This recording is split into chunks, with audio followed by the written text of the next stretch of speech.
Hello viewers, Sylhet শহরে আপনাদের সবাইকে স্বাগত জানাচ্ছি। আজ আমরা যাচ্ছি সিলেট শহরের জিন্দাবাজারে অবস্থিত একটি ঐতিহাসিক জাদুঘর পরিদর্শনে।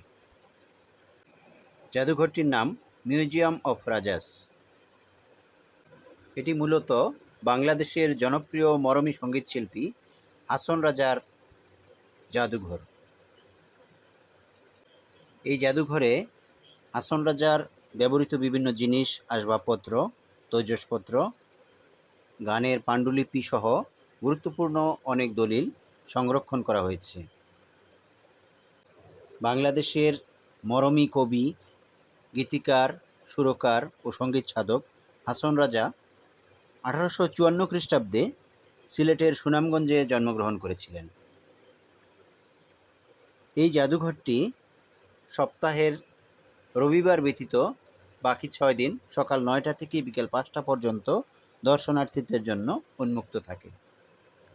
সিলেটের বিখ্যাত পানসি রেস্টুরেন্ট এর ঠিক পাশেই এই জাদুঘরটির অবস্থান। আপনারা সিলেটে বেড়াতে এলে জিন্দাবাজারে অবস্থিত এই জাদুঘরটি অবশ্যই পরিদর্শন করবেন। সবাইকে আন্তরিক ধন্যবাদ।